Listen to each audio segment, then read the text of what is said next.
তো এখন ওদের 3 বছর আছে, 3 বছর পরে তারপর আবার রিনিউ করতে হবে। তো ওই জন্য এবছর আর ভিসা করার কোনো ঝামেলা নেই, শুধু টিকিটটুকু কাটার। তাই অপেক্ষা করছি কতক্ষণে ওর বাবার অফিসটা শেষ হবে আর দিয়ে ওকে বলবো মায়ের টিকিটটা এবার কেটে দাও। যেদিনকে কোনো কিছুর জন্য অপেক্ষা করবেন দেখবেন সেদিনকেই কাজটা বেশি হয়।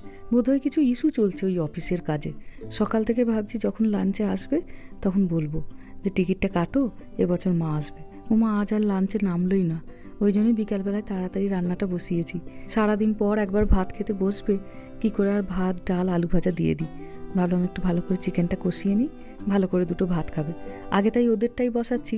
এখানে মুরগির একটা ট্রে চিকেনের থাই নিয়ে এসেছি, কিন্তু এখানে তো স্কিনগুলো ছাড়ানো থাকে না, তো ওই জন্য স্কিনগুলোকে ছাড়িয়ে নিচ্ছি। ফ্রোজেন মাংস বলে কত তাড়াতাড়ি স্কিনগুলো ছাড়ানো হয়ে যাচ্ছে দেখুন, কিন্তু যদি এটা টাটকা মাংস হতো এইভাবে কিন্তু পারা যেত না। একবার আমরা দেশি চিকেন এনেছিলাম, টাটকা ছিল, তারও এরকম স্কিন ছাড়ানো ছিল না, কিন্তু বাড়িতে এসে কিছুতেই এইভাবে টেনে স্কিনটা খুলতে পারছিলাম না জানেন। তাকে একটু একটু করে কেটে তারপরে গোটাটাকে ছাড়াতে হয়েছিল। চিকেনের এই থাইয়ের সাইডটাতে বেশ কিছুটা মাংস থাকে যেটা বোনলেস, ওটাকে তাই সাইড করে নিচ্ছি। কালকে একটুখানি চিলি চিকেন বা চিকেন 65 বানিয়ে দেবো, আর আজকে এটাকে দিয়ে একটুখানি কারি পাতা দিয়ে ভালো করে কষাবো। বিকালে সাধারণত এই সময়টা এই জন্যই রান্নাবান্না রাখি না, এই সময়টায় দুই ভাই বোনকে হোমওয়ার্কগুলো করাতে বসাই। এখানে তো আপনারা জানেনই যে খুব একটা প্রাইভেট টিউশন পাওয়া যায় না, কিছু কিছু সংস্থা আছে, চাইলে আপনি দিতেই পারেন। সারা মাসে $180 চার্জ করেন। $180 মানে প্রায় ধরুন 14 থেকে 15,000 টাকা। তো এই জন্য রামাকে আর কোথাও দিইনি। তবে মেহা অঙ্ক করে, কিন্তু ইন্ডিয়াতে একটি সংস্থা তারা অনলাইনে পড়ায়, খুব ভালোই পড়ায়। মেহা তো দেখি অঙ্কটা বেশ ভালোই করে। আর সুবিধা যেটা হচ্ছে যে মেহা একা পড়তে পারে, কিন্তু এখানে যে সংস্থাগুলি আছে সেগুলিতে গ্রুপে পড়ানো হয়।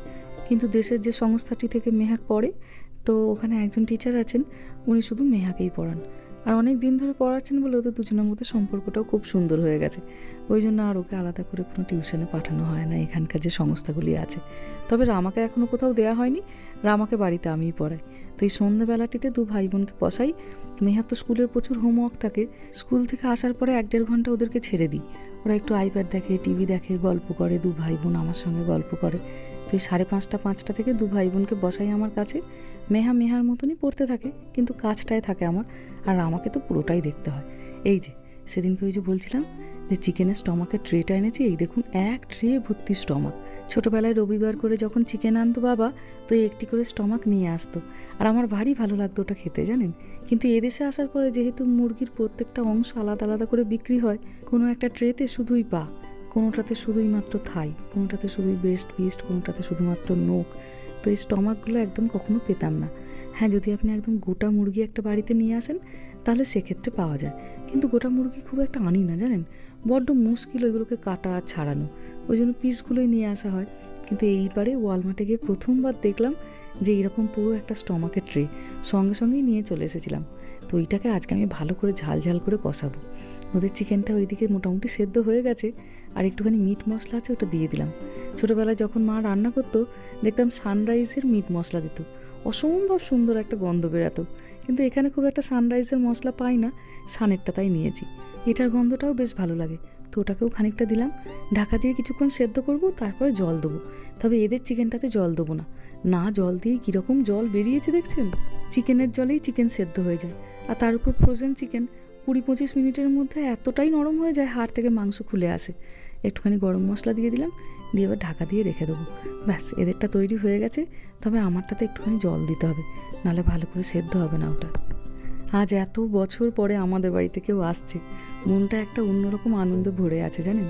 ছেলেমেয়েরাও বড় মিস করতো, বিশেষ করে প্রত্যেক দিন স্কুল থেকে ফেরার সময় দেখতো কারুর না কারুর হয় ঠাকুমা, নালে দিদা, নালে দাদু অপেক্ষা করতো তাদের নেবার জন্য। আর ওরা ভাবতো ওদের জন্য অপেক্ষা করে শুধু হয় মা, না হলে বাবা। তো যখন মা আসবে, ইচ্ছা আছে কিছুদিন মাকে নিয়ে যাব ওদেরকে পিক আপ করতে। ওরাও যেন জীবনের কিছুদিন এই স্বাদটা পায় যে ওদের দিদা গেছিলো, সে ওদেরকে স্কুল থেকে আনতে যেত। ব্যাস হয়ে গেছে এটা কষানো, অল্প একটু জল দিয়েছিলাম, গরম মশলাও দিয়ে দিয়েছি। এত সুন্দর গন্ধ উঠেছে, আর দেখতেও বেশ হয়েছে। দেখুন আমার তো 2-3 দিন হয়ে যাবে।